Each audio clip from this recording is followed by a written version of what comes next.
Marcus Thompson never imagined that being the shortest man in the Royal Guard would become his greatest advantage. Standing at 5 feet 6 inches in a regiment where most soldiers towered above 6 feet, he had grown accustomed to the sideways glances, the whispered jokes, and the assumption that he was somehow less capable than his towering colleagues. But Marcus carried a secret that none of them knew, a gift that would eventually silence every doubter and earn him a place in military history. The morning sun cast long shadows across the training grounds of Buckingham Palace as Marcus adjusted his uniform for what felt like the 1000th time. The royal blue fabric, tailored to perfection, still felt foreign on his compact frame after 18 months of service. Around him, his fellow guardsmen prepared for another day of ceremonial duties, their movements practiced and precise. The sound of polished boots on cobblestones echoed through the courtyard as the changing of the guard approached. "Thompson," the sharp voice of Sergeant Major William Hayes cut through the morning air like a blade. Marcus straightened immediately, his hand moving instinctively to his rifle. Hayes was a mountain of a man, 6 feet 4 inches of pure military discipline, with a mustache that seemed perpetually set in a disapproving frown. Front and center. Marcus stepped forward, feeling the eyes of every guardsman in the courtyard upon him. He had learned to ignore the smirks and barely concealed amusement of his colleagues, but today something felt different. There was an electricity in the air, a tension that suggested this would be more than another routine morning. "Gentlemen," Hayes announced, his voice carrying across the assembled ranks, "today we begin preparations for the Queen's upcoming visit to Scotland. The security requirements have been elevated, and that means every man among you must demonstrate absolute proficiency with your weapons." He paused, his gray eyes scanning the formation. "We'll be conducting live-fire exercises this afternoon. No exceptions, no excuses." A murmur rippled through the ranks. Live-fire exercises were rare for the ceremonial guard, most of their training focused on parade drills and formal presentations. Marcus felt his heart rate quicken, not from nervousness, but from anticipation. Finally, an opportunity to show what he could really do. The morning passed slowly as the guards performed their ceremonial duties.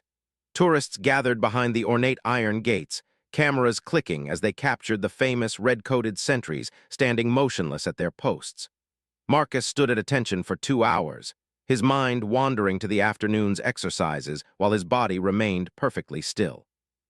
He had perfected this art of mental escape during his time in service, letting his thoughts roam free, while his exterior maintained the stoic composure expected of a Queen's Guard.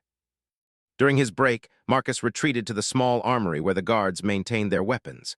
The familiar scent of gun oil and metal polish filled his nostrils as he carefully cleaned his L85A2 assault rifle.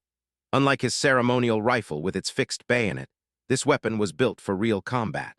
Marcus ran his fingers along the barrel, checking every component with the methodical precision that had been drilled into him during basic training. "Still playing with toys, Thompson?" The mocking voice belonged to Guard David Richardson, a lanky man from Yorkshire whose height advantage over Marcus was considerable. Richardson had made it his personal mission to remind Marcus of his perceived inadequacies at every opportunity. "Maybe they should get you a smaller rifle to match your stature." Marcus didn't look up from his weapon maintenance. "This rifle fires the same round as yours, Richardson. Size of the man behind it doesn't change the physics." "Physics?" Richardson laughed, attracting the attention of several other guards. "Listen to the professor here. Tell me, Professor, what's the physics of looking intimidating when you need a step stool to see over the crowd?" The other guards chuckled, but Marcus remained focused on his weapon. He had heard worse, endured more creative insults, and learned that the best response was often no response at all. But today, with the promise of live-fire exercises ahead, he allowed himself a small smile. Let them laugh now, he thought. This afternoon would be different. The story of Marcus Thompson's journey to the Royal Guard was not one of privilege or family tradition. Born in a modest row house in Birmingham, he had grown up as the son of a factory worker and a nurse. His father, James Thompson, had served briefly in the army before Marcus was born but rarely spoke of his military experience. His mother, Sarah, worked long hours at the local hospital, often coming home exhausted, but always finding time to help Marcus with his homework. Marcus had been a quiet child, more comfortable with books than sports, more interested in understanding how things worked than in being the center of attention. His small stature had made him an easy target for bullies at school, but he had learned early to rely on his intelligence rather than his physical presence. While other boys his age dreamed of becoming football stars or rock musicians, Marcus found himself fascinated by military history and strategy. The turning point in his life came during a school visit to a military museum when he was 14. Among the displays of uniforms and medals, one exhibit captured his attention completely, a section dedicated to military marksmen throughout history. The stories of snipers who had changed the course of battles through precision and patience resonated deeply with him. These were not always the biggest or strongest soldiers, but they possessed skills that made them invaluable. That evening, Marcus approached his father with questions about military service. James Thompson had been reluctant to discuss his army days, but something in his son's earnest curiosity broke through his usual reticence. Over cups of tea in their small kitchen, James told Marcus about the satisfaction of serving something greater than oneself, about the bonds formed between soldiers, and about the pride that came from representing one's country. "It's not about being the biggest or the strongest, son," James had said, his weathered hands wrapped around his mug. "It's about being reliable when it matters most, about being the man others can count on when everything goes wrong." Those words had planted a seed that grew stronger with each passing year. Marcus threw himself into physical training, joining the school's rifle club and spending weekends at the local shooting range. His natural aptitude with firearms became apparent quickly. His small hands provided exceptional steadiness. His quiet nature translated into remarkable patience, and his analytical mind helped him calculate wind speed, distance, and trajectory with unusual precision. When Marcus turned 18, he enlisted in the British Army despite his parents' concerns about his size. Basic training at the Infantry Training Center was brutal, designed to weed out those who lacked the physical and mental toughness required for military service. Marcus struggled with some of the physical demands. He could never match the speed of the longer-legged recruits during runs, and he needed extra effort to complete obstacle courses designed for larger men. But when it came to marksmanship, Marcus excelled beyond everyone's expectations. His instructors noted his exceptional accuracy, his ability to remain calm under pressure, and his natural understanding of ballistics. While other recruits struggled to hit targets at 300 meters, Marcus consistently placed shots in the center ring at 500 meters and beyond. The transformation was not just in his shooting ability, but in his entire presence. The military structure, the clear expectations, and the focus on measurable performance created an environment where Marcus could prove his worth through results rather than appearance. His drill instructors, initially skeptical of the small recruit from Birmingham, began to take notice of his consistent performance and unshakable composure. After completing basic training, Marcus had applied for specialized sniper school, a grueling 6-month program with an extremely high failure rate. The physical demands were intense, requiring soldiers to remain motionless for hours, to move silently through various terrains, and to maintain shooting accuracy under extreme stress. Many larger, seemingly stronger candidates dropped out, unable to handle the mental pressure or lacking the fine motor control required for precision shooting. Marcus not only completed the program but graduated third in his class. His final exercise, a simulated mission requiring him to remain hidden for 18 hours before taking a single shot at 800 meters, had impressed even the most demanding instructors. The shot had been perfect, striking exactly where intended despite challenging wind conditions and the accumulated fatigue of nearly a day without movement. Following sniper school, Marcus had served 2 tours in Afghanistan, where his skills were put to the ultimate test. The barren landscape and extreme distances common in Afghan combat operations proved ideal for his abilities. His commanding officers quickly learned that when Marcus Thompson was positioned to provide overwatch, their patrols moved with confidence knowing that any threat would be neutralized before it could become dangerous. But Afghanistan had also taught Marcus about the isolation that came with his role. Snipers operated alone or in pairs, often separated from the main body of troops. While other soldiers shared the immediate camaraderie of close combat, snipers watched from a distance, protecting their comrades through precise violence delivered from afar. It was a lonely but essential role, one that Marcus had embraced fully. Decision to join the Royal Guard after his combat service had surprised many who knew him. Why would someone with his proven battlefield skills want to spend his time in ceremonial duties, standing motionless outside palaces and royal residences? But Marcus understood something that others missed. The Royal Guard was not merely ceremonial. They were the last line of defense for the most important people in the nation, and that responsibility required the highest levels of skill and dedication. The selection process for the Royal Guard had been rigorous, involving extensive background checks, psychological evaluations, and interviews with senior officers. Marcus's combat record had opened doors, but his quiet professionalism and unwavering reliability had secured his position. The fact that his former commanding officers in Afghanistan had provided glowing recommendations didn't hurt either. Now, 18 months later, as he sat in the armory preparing his rifle for the afternoon's exercises, Marcus reflected on the journey that had brought him here. He had endured the jokes about his height, the assumptions about his capabilities, and the constant need to prove himself. But he had also discovered something valuable.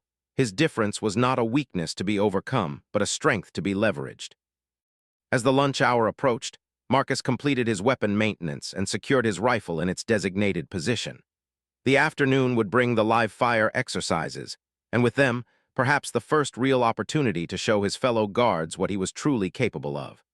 He had spent months watching them dismiss him, listening to their assumptions about his abilities, and waiting for the right moment to demonstrate that appearances could be profoundly deceiving. The anticipation building in his chest was familiar, the same feeling he had experienced before every mission in Afghanistan, the quiet confidence that came from knowing he possessed skills others couldn't match. Today, for the first time since joining the Royal Guard, Marcus Thompson would have the chance to remind himself, and everyone else, why he had earned his place among the elite soldiers tasked with protecting the crown. The afternoon promised to be very interesting indeed. The afternoon sun hung high over the Windsor training range as the Royal Guard assembled for their live-fire exercises. The facility, hidden from public view behind high walls and mature oak trees, served as the proving ground where ceremonial soldiers demonstrated their combat readiness. Marcus Thompson stood among his fellow guards, watching as Sergeant Major Hayes consulted with Range Safety Officer Captain Elizabeth Morgan, a sharp-eyed woman whose reputation for demanding perfection was legendary throughout the regiment. "Right then, gentlemen," Captain Morgan announced, her voice carrying the authority of someone who had spent 15 years in active combat roles before taking on training duties. "Today's exercise will test your proficiency across multiple scenarios. We'll begin with standard marksmanship at various distances, followed by tactical shooting under stress conditions." She paused, scanning the assembled guards with her penetrating gaze. "The royal family's safety depends on your ability to engage threats accurately and decisively. There's no room for mediocrity in this role." The first phase would be conducted at the standard infantry ranges, targets at 100, 200, and 300 meters. For most soldiers, these distances represented challenging but achievable shots. Marcus knew from his combat experience that real threats rarely presented themselves at such convenient ranges, but he understood the purpose of establishing baseline competency before moving to more complex scenarios. Guard Richardson stepped up to the first firing position with his characteristic swagger. At 6 feet 3 inches with broad shoulders and an athletic build, he looked every inch the ideal soldier that recruiting posters tried to capture. His confidence was evident as he settled into a prone position, adjusting his rifle with practiced movements that drew approving nods from some of the other guards. "First target 100 meters, Range Safety Officer announced through the loudspeaker system. 5 rounds, grouping exercise. Commence firing when ready." Richardson's first shot cracked across the range, followed by 4 more in steady succession. Through the spotting scope, the range officer called out the results. 4 inches, high right, good grouping, minor adjustment needed. It was a respectable performance that met the expected standard for qualified infantry. Richardson stood and dusted off his uniform with obvious satisfaction, accepting congratulations from several fellow guards as he cleared the firing line. The pattern continued as other guards took their turns, competent shooting, meeting minimum standards, with occasional flashes of above-average marksmanship. Marcus watched each shooter carefully, noting their techniques and results. Guard Peterson, a steady man from Scotland, managed a 3-inch group at 100 meters. Guard Williams, whose nervous energy often made him seem unreliable, surprised everyone with consistent 2.5-inch groupings. Even Guard Jenkins, known more for his encyclopedic knowledge of royal protocol than his military skills, demonstrated adequate proficiency. "Thompson," Sergeant Major Hayes called out, "You're up." Marcus stepped forward, feeling the familiar weight of expectations settling on his shoulders. He could hear the whispered comments from behind him, predictions of average performance at best, speculation about whether his small stature might actually be a disadvantage in controlling weapon recoil. He ignored the noise and focused on the task ahead. The firing position felt natural as Marcus settled into his prone shooting stance. His compact frame allowed him to achieve stability that taller shooters often struggled to maintain. He checked his rifle's zero, adjusted for the slight crosswind he could feel against his left cheek, and aligned his sights on the target downrange. The familiar ritual of preparation calmed his mind and sharpened his focus. "First target 100 meters," came the announcement. "5 rounds grouping exercise. Commence firing when ready." Marcus controlled his breathing, feeling his heart rate settle into the steady rhythm he had learned during sniper training. The first shot was always the most important. It established the baseline for all subsequent rounds. He squeezed the trigger with gradual, steady pressure, feeling the rifle's familiar recoil against his shoulder. The spotting scope operator's voice came across the range with a note of surprise. "Dead center, X-ring." Marcus fired 4 more rounds in measured succession, each shot feeling identical to the last. His mind cataloged every variable: wind direction, breathing pattern, trigger pressure, sight alignment. It was a meditation he had performed countless times in the mountains of Afghanistan, but here the stakes felt different. This wasn't about protecting his fellow soldiers from enemy fighters. This was about proving that he belonged among the elite guards tasked with protecting the royal family. "Measuring group," the spotter announced after a longer pause than usual. "Group size, 7/8 of an inch, all shots in the X-ring." A murmur rippled through the assembled guards. 7/8 of an inch at 100 meters was exceptional marksmanship by any standard, particularly impressive for a standard infantry weapon rather than a specialized sniper rifle. Marcus stood and cleared his weapon, his expression neutral despite the surge of satisfaction he felt internally. Guard Richardson's swagger had dimmed noticeably. "Lucky wind conditions," he muttered, though his comment lacked conviction. Several other guards exchanged glances, beginning to reassess their assumptions about their smallest colleague. The exercises moved to 200 meters, then 300 meters. At each distance, the pattern repeated, competent performance from most guards, with Marcus delivering results that exceeded everyone's expectations. His groupings remained consistently tight, his shots finding their marks with mechanical precision that suggested skill far beyond what anyone had anticipated. Captain Morgan had been taking notes throughout the morning session, her expression becoming increasingly thoughtful as she observed Marcus's performance. During the break between distance phases, she approached him directly. "Thompson," she said, her tone carefully neutral, "your marksmanship is quite impressive. What's your background with precision shooting?" Marcus straightened to attention. "Ma'am, I completed sniper training before my Afghanistan deployment. 2 tour, primarily overwatch and precision engagement missions." "Afghanistan," she repeated, her expression shifting as she processed this information. "How many confirmed long-range engagements?" 37 confirmed, ma'am. Longest shot was 1,200 meters in Helmand Province." Captain Morgan's eyebrows rose slightly. 1,200 meters was an extraordinary distance for a confirmed kill, placing Marcus among the top tier of military marksmen. She glanced at her notes, then back at Marcus with new understanding. "I see. Well, the afternoon exercises should prove interesting then." The tactical phase began after lunch with scenarios designed to test shooting ability under stress and time pressure. The guards would move through a course featuring multiple targets at varying distances, some requiring precise shots to avoid hitting, civilian markers placed strategically around the threat targets. The first few guards struggled with the complexity of the course. Guard Peterson, whose steady performance had been impressive during static shooting, missed 2 targets when forced to engage quickly after physical exertion. Guard Williams's nervous energy, which hadn't affected his prone shooting, caused him to rush his shots and miss several targets completely. Even Richardson, despite his confident demeanor, managed only average results when shooting positions and time constraints prevented him from using his preferred techniques. When Marcus's turn came, he approached the course with the same methodical preparation he had used during the morning exercises. But as he began moving through the scenario, something transformed. The careful, measured pace that characterized his ceremonial duties disappeared, replaced by fluid movement and lightning-fast target acquisition that spoke of extensive combat experience. His first engagement came at 60 meters, a target partially concealed behind a hostage silhouette, requiring precise shot placement to avoid the innocent figure. Marcus's rifle came up smoothly, the shot breaking almost instantly. The target fell with a perfect center-mass hit while the hostage silhouette remained untouched. The course continued with increasingly challenging scenarios, multiple targets requiring rapid engagement, long-distance shots mixed with close-quarters scenarios, moving targets that demanded precise leads and timing.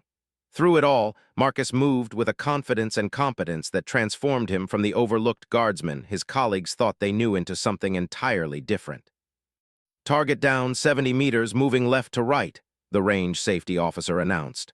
Marcus tracked the mechanical target smoothly, his shot timing perfectly calculated to intercept its movement. Hit, center mass.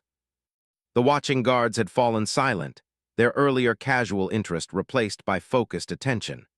Even Sergeant Major Hayes, whose expression rarely showed anything other than stern disapproval, was watching with obvious interest. The final scenario was the most challenging, a hostage situation requiring a precision shot at 150 meters with less than 2 inches of target exposed around the hostage silhouette. It was the type of shot that separated competent marksmen from true precision shooters, demanding not just accuracy but absolute confidence in one's abilities. Marcus settled into his shooting position and studied the target through his sights.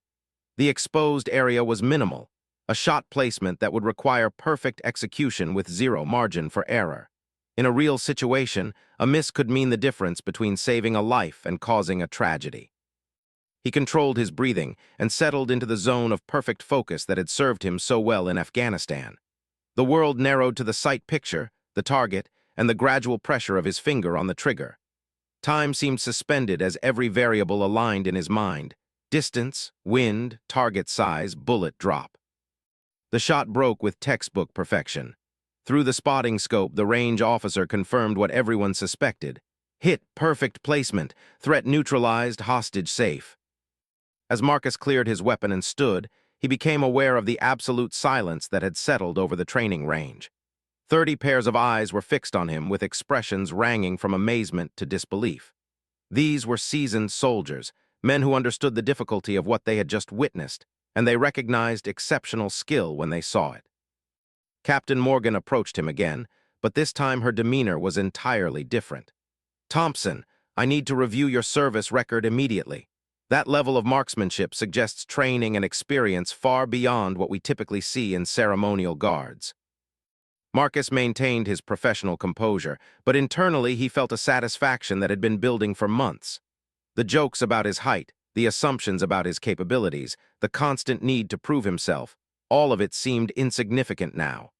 His rifle had done the talking, and it spoke a language that every soldier understood. As the guards began to disperse, preparing their equipment for return to the armory, Marcus noticed that the dynamics had already begun to shift. Richardson no longer met his eyes with mocking confidence. Peterson nodded respectfully as he passed. Even Jenkins, who rarely acknowledged anyone below his perceived social station, offered a genuine compliment on his shooting. But Marcus understood that this was only the beginning. Word of his performance would spread quickly through the close-knit Royal Guard community. Questions would be asked about his background, his training, and his capabilities. The comfortable anonymity he had maintained for 18 months was about to disappear, replaced by scrutiny and expectations that could prove as challenging as the indifference he had endured. That evening, as he cleaned his rifle in the armory, Marcus reflected on the day's events. He had achieved what he had hoped for, proving that his abilities matched or exceeded those of his larger, more imposing colleagues. But he also understood that exceptional performance brought its own challenges. From this day forward, he would be watched more closely, evaluated more critically, and expected to maintain standards that few could match. The next morning would bring new challenges, new opportunities to prove himself, and perhaps new insights into what it truly meant to be a guardian of the crown. For the first time since joining the Royal Guard, Marcus Thompson felt that he was exactly where he belonged. The morning after the live-fire exercises dawned gray and drizzling over London, but Marcus Thompson felt a subtle change in the atmosphere as he entered the Royal Guard barracks. Conversations that normally continued when he walked past now paused, and he caught several guards glancing in his direction with expressions he wasn't accustomed to seeing, respect mixed with curiosity. Word of his exceptional marksmanship had spread through the regiment overnight, carried by the informal communication network that existed in every military unit. Stories had a way of growing in the telling, and Marcus suspected that his shooting performance had been embellished with each retelling. Still, the core truth remained. The overlooked guardsman from Birmingham had demonstrated skills that none of his colleagues had expected. Thompson, the voice belonged to Lieutenant Colonel James Whitmore, the commanding officer of the Royal Guard Regiment. It was unusual for someone of his rank to seek out an individual guardsman, particularly during morning preparations. "My office, immediately." Marcus straightened and followed the colonel through corridors lined with portraits of former regimental commanders and displays of battle honors earned over centuries of service. Lieutenant Colonel Whitmore was a career officer who had commanded respect through competence rather than bluster, and his summons suggested something more significant than routine administrative matters. The colonel's office reflected both military tradition and modern responsibilities. Maps of London marked with security zones covered one wall, while another displayed photographs of the colonel with various members of the royal family during official functions. Behind his desk, a window overlooked the parade ground where guards practiced their ceremonial drills with clockwork precision. "Sit down, Thompson." The colonel gestured to a chair facing his desk, then opened a thick personnel file that Marcus recognized as his own service record. "I've been reviewing your background after yesterday's rather remarkable demonstration. It seems there are aspects of your experience that weren't fully apparent when you joined the regiment." Marcus maintained his attention position even while seated. "Sir, all information in my application was accurate and complete." "Oh, I'm not questioning your honesty," Lieutenant Colonel Whitmore replied, scanning through several pages of documents. "But there's a difference between listing qualifications and understanding their practical implications. Sniper school graduate, top 10% of class, 2 combat tour in Afghanistan with the Parachute Regiment, 37 confirmed long-range engagements." He looked up from the file. "These aren't typical credentials for someone seeking ceremonial duties." The question that Marcus had known would eventually come hung in the air between them. Why would someone with his proven combat abilities choose to stand guard outside palaces when he could be serving in elite units where his skills would be constantly utilized? The answer was both simple and complex, rooted in experiences that had shaped his understanding of service and sacrifice. "Sir, my time in Afghanistan taught me the value of protecting something worth preserving," Marcus said carefully. "The ceremonial aspects of this role might appear routine to outsiders, but I understand that we're the last line of defense for institutions that represent centuries of British tradition and continuity." Lieutenant Colonel Whitmore studied him for a long moment.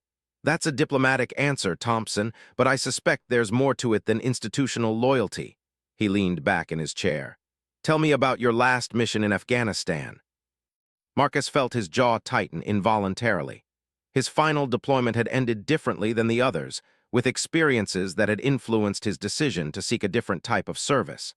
The memories were still vivid, carrying emotional weight that he rarely allowed himself to acknowledge. "My sniper partner was killed during our final operation, sir," Marcus said quietly.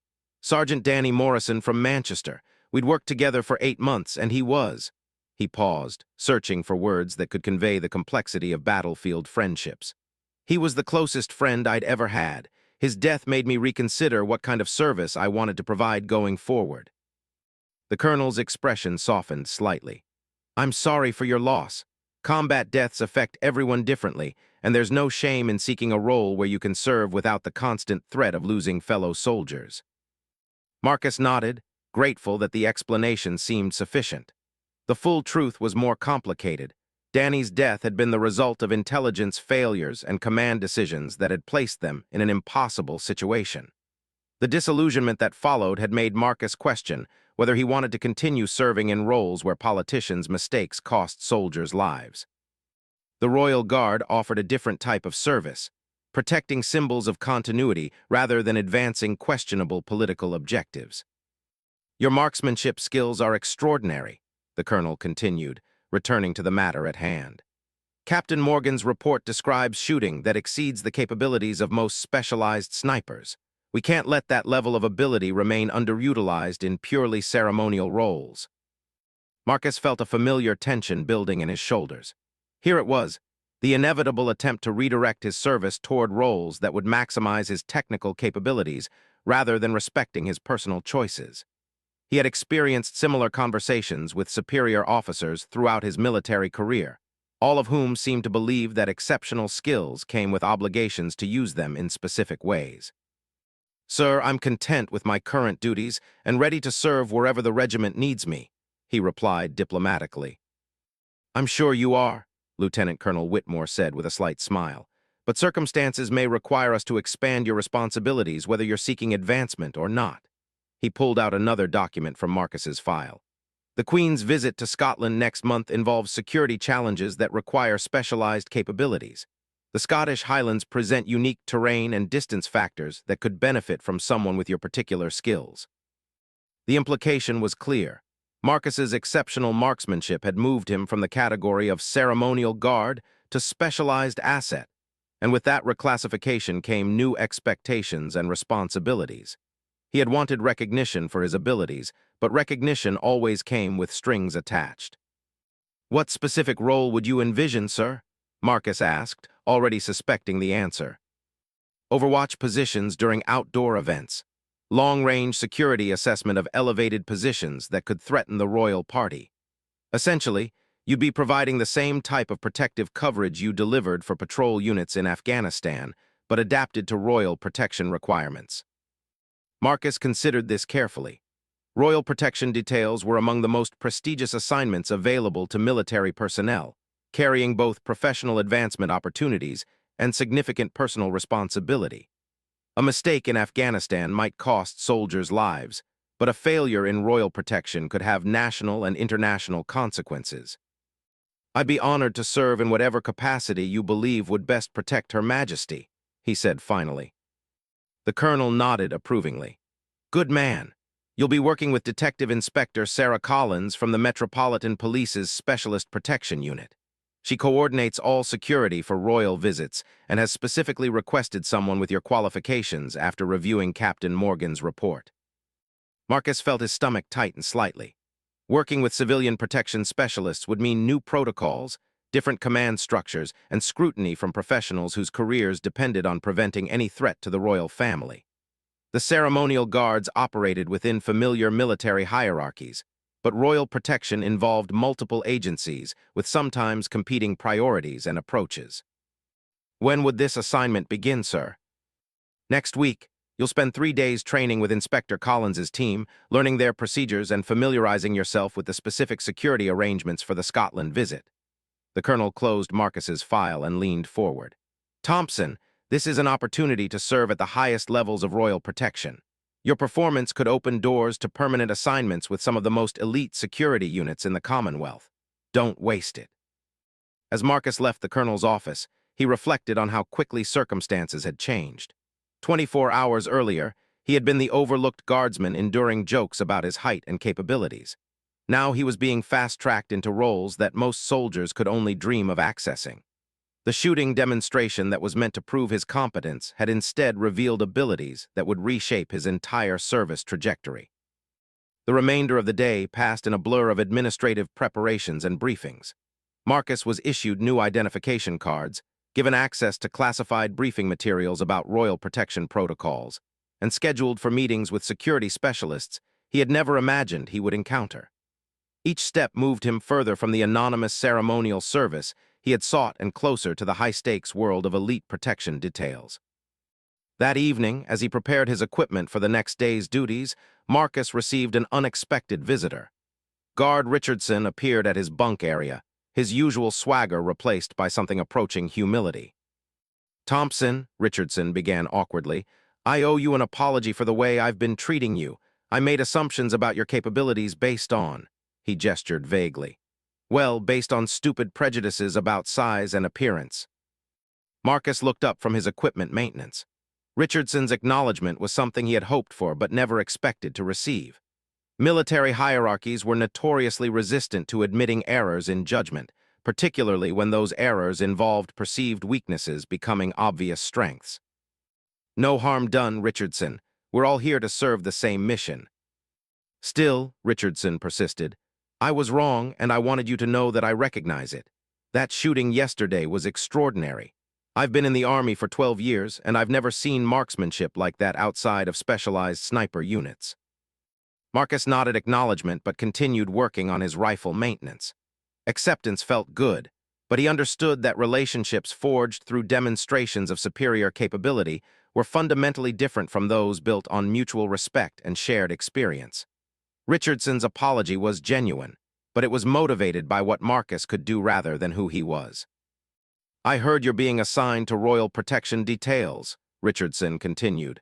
That's a tremendous opportunity. It is, Marcus agreed, though I'm still learning what it will involve. Richardson lingered for a moment longer, clearly wanting to say more but unsure how to articulate thoughts about capability, prejudice, and the complex social dynamics that governed military relationships. Finally, he simply nodded and returned to his own preparations. As Marcus settled into his bunk that night, he thought about the phone call he would need to make to his parents. His mother would be proud of his advancement, but worried about the increased risks that came with protecting high-value targets. His father would understand the professional significance, but would also recognize the pressures that accompanied such visible roles. The transformation from overlooked guardsman to specialized protector had happened faster than Marcus had anticipated. Triggered by a single afternoon's demonstration of skills, he had hoped might simply earn him basic respect from his colleagues. Now he faced challenges that were both professional and personal, learning new procedures while managing expectations that could prove impossible to meet. But as sleep began to claim him, Marcus felt a satisfaction that had been absent during his months of ceremonial service. For the first time since leaving Afghanistan, he would be using his abilities in ways that truly mattered. Tomorrow would bring new training, new responsibilities, and new opportunities to prove that sometimes the most overlooked individuals possess the most exceptional capabilities. The journey from joke to specialist had begun, and Marcus Thompson was ready for whatever challenges lay ahead. The headquarters of the Metropolitan Police Specialist Protection Unit occupied an unremarkable building in central London, its bland exterior deliberately designed to avoid attracting attention. Marcus Thompson arrived precisely at 8 o'clock on Monday morning, carrying his military identification and a folder containing his security clearances for the new assignment. The transition from Royal Guard barracks to civilian protection services felt like entering a completely different world of law enforcement. Detective Inspector Sarah Collins met him in the lobby, her appearance immediately commanding respect and attention. Tall and athletic with sharp green eyes that seemed to catalog everything around her, she moved with the confident efficiency of someone accustomed to making split-second decisions under extreme pressure. Her handshake was firm without being aggressive, and her initial assessment of Marcus was direct and professional. "Guardsman Thompson," she said, leading him through security checkpoints and into the elevator. "I've reviewed your service record and Captain Morgan's evaluation of your marksmanship capabilities. Impressive doesn't begin to cover it. We'll spend today reviewing our protocols and tomorrow conducting practical exercises to see how your skills translate to royal protection scenarios." The elevator opened onto a floor that buzzed with controlled activity. Uniformed officers studied building blueprints while plainclothes detectives coordinated with communications specialists. Wall-mounted screens displayed real-time security feeds from various royal residences, and maps of London marked with color-coded threat assessments covered every available surface. This was the nerve center for protecting the most high-profile individuals in Britain. "Royal protection operates differently from military security," Inspector Collins explained as they walked through the operations center. "We're not defending against organized military forces or coordinated attacks. Our threats are typically lone individuals with varying degrees of planning and capability. That means we focus on prevention, early detection, and precise response rather than overwhelming firepower." Marcus nodded, taking mental notes as they passed workstations where analysts studied social media posts, threat assessments, and intelligence reports from various law enforcement agencies. The complexity of modern royal protection was staggering. Thousands of potential threats had to be monitored, evaluated, and addressed while maintaining the public accessibility that was essential to the monarchy's continued relevance. Inspector Collins led him into a briefing room, where several other specialists were waiting. The introductions revealed the diverse expertise required for royal protection. Detective Sergeant Mark Harrison, an expert in surveillance and counter-surveillance techniques. Constable Emma Foster, a specialist in crowd control and close protection. And Detective Constable Robert Chen, whose background in electronic security and communications made him invaluable for coordinating complex operations. The Scotland visit presents unique challenges, Inspector Collins began, activating a wall-mounted display that showed aerial photographs of the planned locations. Her Majesty will be attending outdoor events in Edinburgh and visiting Balmoral Castle. The terrain includes urban environments, open countryside, and mountainous regions that could provide concealment for potential threats. The photographs revealed the scope of Marcus's new responsibilities. Edinburgh's Royal Mile would be lined with thousands of spectators during the Queen's ceremonial parade. Balmoral's surrounding hills offered countless elevated positions from which a skilled marksman could potentially threaten the royal party. The security challenges were both obvious and complex, requiring coordination between multiple agencies and precise deployment of specialized personnel. Traditional security measures focus on creating barriers between the royal family and potential threats, Detective Sergeant Harrison explained. Physical barriers, human barriers, procedural barriers, but some threats can't be stopped by barriers alone. That's where capabilities like yours become essential. Marcus studied the photographs carefully, his trained eye automatically identifying potential sniper positions, angles of approach, and fields of fire that could threaten the planned events. His Afghan experience had taught him to think like both protector and attacker, understanding terrain from multiple perspectives simultaneously. "What's the maximum engagement distance you're comfortable with?" Inspector Collins asked. "In Afghanistan, my longest confirmed engagement was 1,200 meters, Marcus replied. But that was under ideal conditions with specialized equipment and extensive preparation time. For protection duties, I'd want to maintain overwatch positions within 800 meters of the protected party, allowing for rapid response to developing threats. The specialists exchanged glances that suggested Marcus's capabilities exceeded their typical requirements. Most civilian protection details operated within much shorter ranges, focusing on immediate threats rather than long-distance scenarios that required exceptional marksmanship skills. "We'll need to adapt our standard procedures to accommodate your operational capabilities," Inspector Collins said thoughtfully. "Normally, our marksmen operate from fixed positions with predetermined fields of fire. Your background suggests you could provide more flexible coverage, potentially moving between positions to maintain optimal overwatch as the royal party moves through their scheduled activities." The remainder of the morning was spent reviewing protocols, communication procedures, and the legal frameworks that govern the use of force in royal protection scenarios. Unlike military operations, where rules of engagement were relatively straightforward, civilian protection involved complex considerations about proportional response, civilian safety, and political implications of every action. Marcus found himself adapting to new terminology and procedures that reflected the civilian context of his new role. Instead of targets, they discussed persons of interest. Rather than engagement, they planned intervention. The language was deliberately less aggressive, reflecting the reality that royal protection operated within civilian legal frameworks rather than military ones. The afternoon brought practical exercises conducted at a specialized training facility outside London. The scenarios were designed to replicate the challenges of protecting high-profile individuals in public settings, while managing threats that could emerge from various directions and distances. The first exercise placed Marcus in an overwatch position overlooking a simulated public event. His task was to identify potential threats among actors playing crowd members, tourists, and legitimate security personnel. The complexity was immediately apparent. Distinguishing between legitimate behavior and suspicious activity required constant attention and instant decision-making under pressure. "Contact 2 o'clock elevated position," Marcus reported through his radio headset. "Individual with long package, approximately 300 meters. Detective Sergeant Harrison, serving as ground coordinator, directed plainclothes officers to investigate while Marcus maintained surveillance on the potential threat. The package turned out to be a photographer with a telephoto lens, but the exercise demonstrated the constant vigilance required in public protection scenarios. Subsequent exercises increased the complexity and stress levels. Marcus was required to track multiple potential threats while coordinating with ground teams, maintaining radio communications, and preparing for potential precision shots that could stop threats without endangering innocent bystanders.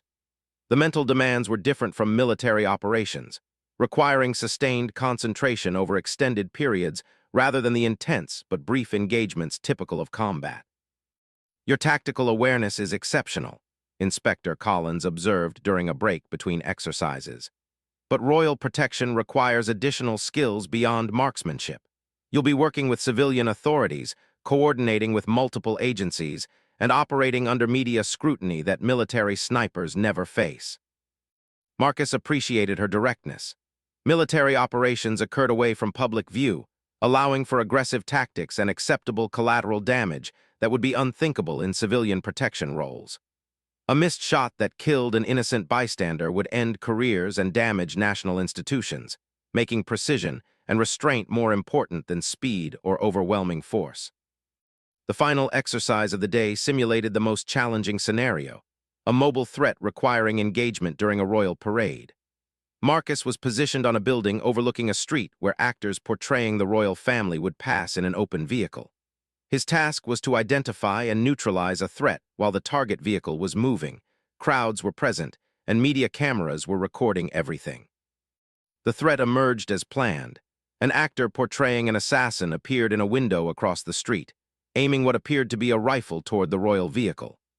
Marcus had seconds to assess the situation, confirm the threat, and take action that would protect the royal family while avoiding harm to innocent people. His shot was perfect, a simulated round that would have incapacitated the threat instantly while avoiding any risk to bystanders. The exercise coordinators were impressed not just by his accuracy, but by his restraint in waiting for the optimal moment when civilian safety could be assured. "Outstanding," Inspector Collins said as they reviewed the exercise recordings.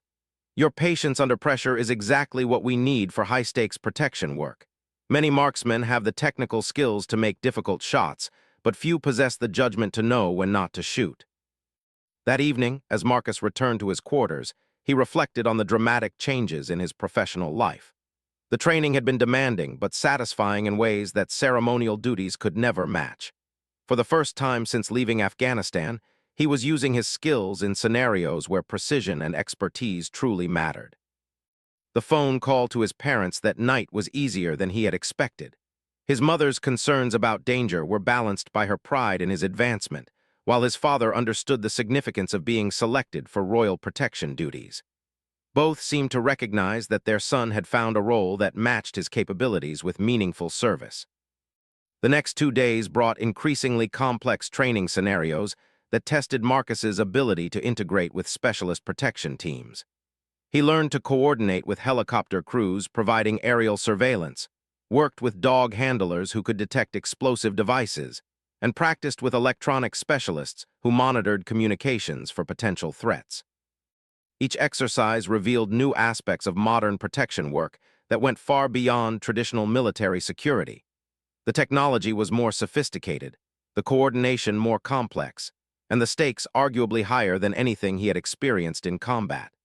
Protecting members of the royal family meant safeguarding not just individuals, but institutions that represented centuries of British history and tradition. By week's end, Marcus had been fully integrated into Inspector Collins's team and certified for deployment on the Scotland assignment. His performance had exceeded expectations, demonstrating not just exceptional marksmanship, but the tactical judgment and emotional control required for high-stakes civilian protection work. "You'll be our primary Overwatch specialist for the Edinburgh events," Inspector Collins informed him during his final briefing. "Your position will be coordinates with ground teams, aerial surveillance, and electronic monitoring to create a comprehensive security network around Her Majesty's activities." As Marcus prepared for his first royal protection assignment, he understood that the joke about his height and appearance had been replaced by respect for capabilities that few could match. The transformation from overlooked guardsman to elite protector was complete, but the real test would come when he was responsible for the safety of the most important person in the nation. The Scotland assignment would prove whether Marcus Thompson truly belonged among the specialists tasked with protecting the crown, or whether his exceptional training results would fail to translate into real-world success when lives depended on his performance. The ancient stones of Edinburgh Castle provided Marcus Thompson with an ideal overwatch position as he settled into his concealed observation post 3 hours before dawn. The Royal Mile stretched below him like a medieval canyon, its historic buildings creating multiple levels of elevation and shadow that would challenge any protection detail. In 6 hours, Her Majesty Queen Elizabeth would process along this same route, surrounded by thousands of spectators and facing security challenges that had kept Marcus awake for the past 3 nights. His specialized equipment had been carefully selected for this mission. The L-115A3 long-range rifle represented the pinnacle of British military precision, capable of delivering accurate fire at distances exceeding 1,000 meters. The advanced telescopic sight provided crystal-clear target identification even in challenging lighting conditions, while his radio headset maintained constant communication with Inspector Collins's coordination team. "Overwatch 1 in position," Marcus reported quietly into his microphone, beginning systematic observation of assigned sectors. The response came immediately from Detective Inspector Collins, whose command post in a nearby building served as the nerve center for the entire security operation. "Copy, Overwatch 1. Weather conditions are favorable, wind speed steady at 5 kilometers per hour from the southwest. Begin sector surveillance and report any observations."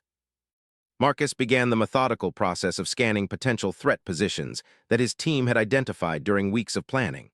Every window, rooftop, and elevated position along the Royal Mile had been catalogued, assessed, and assigned to either electronic surveillance, plainclothes officers, or his direct observation. The coordination required to monitor such a complex environment was staggering. His first sweep revealed the expected activity of a city preparing for a royal visit. Building maintenance crews were completing final preparations, shopkeepers were arranging their storefronts, and early arriving tourists were beginning to claim prime viewing positions. Everything appeared normal, but Marcus understood that apparent normalcy could conceal the most dangerous threats. The radio crackled with reports from teams positioned throughout Edinburgh. "Ground Team 3 reports all clear in Sector 7. Electronic surveillance confirms normal communications patterns in residential areas. Plainclothes units report no suspicious individuals in assigned monitoring zones." The orchestrated security operation was functioning exactly as planned. As dawn broke over the Scottish capital, Marcus felt the familiar tension that preceded high-stakes operations. His Afghan experience had taught him that threats could emerge from any direction at any time, often from sources that appeared completely innocent until the moment of attack. Royal protection required the same vigilance, but with additional constraints that made his role even more challenging. The crowds began gathering earlier than expected, drawn by beautiful weather and the rare opportunity to see the Queen in Scotland. Marcus watched through his scope as spectators claimed positions along the barriers, noting their behavior patterns and identifying individuals who warranted closer observation.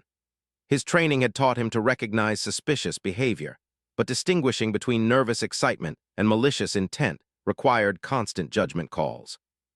"Overwatch 1, we have a person of interest in Sector 4, came a report from Detective Sergeant Harrison. "Male, approximately 30 years old, carrying a large backpack, behavior appears agitated. Can you provide visual confirmation?" Marcus adjusted his scope to Sector 4 and quickly located the individual in question. Through his high-powered optics, he could observe details that ground-level officers couldn't detect. The man was indeed agitated, frequently checking his watch and scanning the crowd in ways that suggested either nervousness about the approaching royal visit or something more concerning. "Target acquired," Marcus reported. "Individual appears to be sweating despite cool weather, repeatedly touching his backpack, minimal eye contact with other spectators. Recommend closer investigation." Within minutes, plainclothes officers had approached the suspect under the pretense of routine security checks. The investigation revealed an American tourist who was nervous about being in close proximity to royalty and worried about accidentally violating security protocols. His backpack contained camera equipment and souvenirs rather than anything threatening. Another potential threat had been resolved through careful observation and professional investigation. The morning continued with similar incidents, individuals whose behavior triggered security concerns but whose intentions proved harmless upon investigation. Each situation required Marcus to provide detailed observations that helped ground teams make informed decisions about intervention levels. The responsibility was enormous, knowing that his assessments could determine whether someone was approached by security or allowed to remain in the crowd. Overwatch 1, Royal Party departing Holyrood Palace, Inspector Collins announced. Estimated arrival at Royal Mile commencement point in 30 minutes. Increase observation intensity and report any changes in crowd behavior or new arrivals. Marcus felt his focus sharpen as the critical phase of the operation approached. The next hour would represent the highest-risk period, when the Queen would be most exposed to potential threats while maintaining the public accessibility that made royal visits meaningful for citizens. Every person in the crowd became a potential source of danger that required constant monitoring. The royal convoy appeared exactly on schedule, a carefully orchestrated procession of vehicles carrying the Queen, her security detail, and support personnel. Marcus watched through his scope as the lead car approached the beginning of the Royal Mile, where thousands of spectators waited behind carefully positioned barriers. The atmosphere was festive, with people waving small flags and holding cameras to capture images of their sovereign. Royal Party entering the mile, Marcus reported. Crowd response appears normal and positive, continuing systematic observation of elevated positions and crowd periphery. The Queen's vehicle moved slowly along the historic street, allowing spectators clear views while maintaining security protocols that protected against most conventional threats. Marcus tracked their progress while simultaneously monitoring potential sniper positions, rooftops, and any locations where a threat could emerge outside the carefully controlled ground-level environment. His scope swept methodically across windows, balconies, and rooftop positions that could provide concealment for someone with hostile intentions. Most buildings had been cleared and secured hours earlier, but Marcus understood that determined attackers could find ways to penetrate even comprehensive security measures. His role was to provide an additional layer of protection against threats that other security elements might miss. Movement in Sector 12, third floor window, Marcus reported suddenly. Individual partially concealed behind curtains appears to be holding something elongated. The tension in Inspector Collins's voice was immediately apparent. Can you identify the object? Is it a weapon? Marcus adjusted his scope's magnification and studied the figure more carefully. The person was indeed holding something long and dark, positioned in a way that could represent a rifle aimed toward the royal procession. His training and experience told him to prepare for the worst-case scenario while gathering additional information before taking any irreversible action. Object appears to be approximately 1 meter in length, dark-colored, being held in firing position, Marcus reported. Individual is male, approximately 40 years old, focused on the royal vehicle. Cannot confirm weapon identification at this distance. Ground teams moving to investigate, Inspector Collins responded. Maintain observation and prepare for intervention if threat is confirmed. Marcus felt his body settle into the zone of perfect focus that had served him throughout his military career. His breathing slowed, his heart rate stabilized, and his finger moved to the trigger guard of his rifle.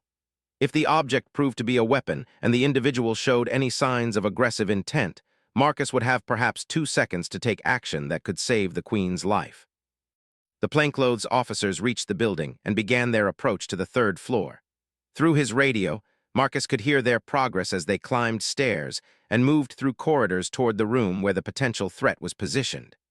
The Queen's vehicle continued its slow progress along the Royal Mile, unaware of the drama unfolding in the buildings above. Approaching target room, came the report from the ground team. Preparing for entry. Marcus maintained his sight picture on the figure in the window, ready to take action if the situation escalated before the ground team could intervene. The individual continued to hold the object in what appeared to be an aiming position, though Marcus still couldn't definitively identify it as a weapon. In situations like this, hesitation could be fatal, but premature action could result in tragedy. Contact, contact, the radio exploded with urgent communications. Subject has been detained. Object is a professional camera with telephoto lens. Repeat, no threat identified. Subject is a photographer attempting to capture images of the royal visit. Marcus felt his body release tension that he hadn't realized he was carrying.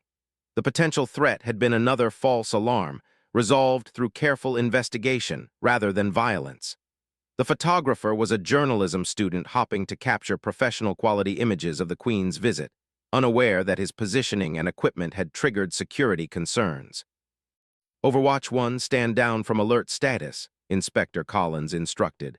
Excellent observation and restraint. Continue normal surveillance patterns. The remainder of the royal visit proceeded without incident.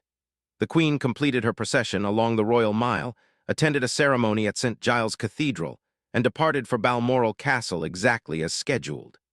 Thousands of spectators had enjoyed seeing their sovereign, unaware of the sophisticated security operation that had protected them all throughout the morning. As Marcus prepared to leave his Overwatch position, he reflected on the successful completion of his first royal protection assignment.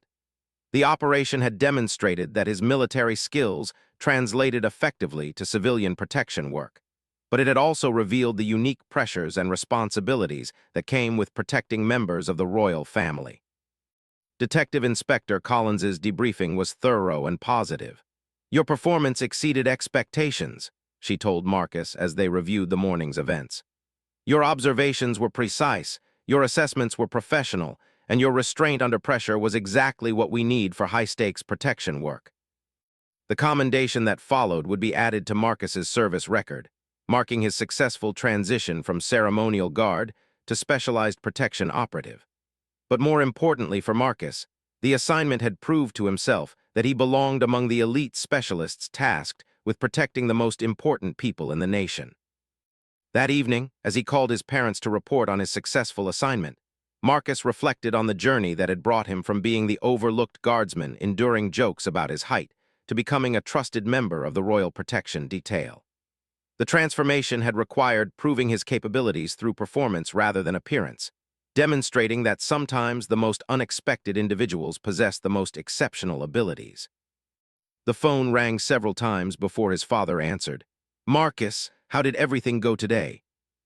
"It went well, Dad," Marcus replied, looking out at the Edinburgh skyline as darkness fell over the ancient city. "Really well. I think I've found exactly where I belong." The joke about his size had been replaced by respect for his abilities, but more importantly, Marcus Thompson had found his place among the guardians who stood ready to protect the institutions and traditions that represented the best of British society. From Birmingham, factory worker's son, to royal protection specialist, the journey had been longer than he had expected, but the destination was exactly where he needed to be. The overlooked guardsman had become an essential protector, proving that true capability could never be judged by appearance alone.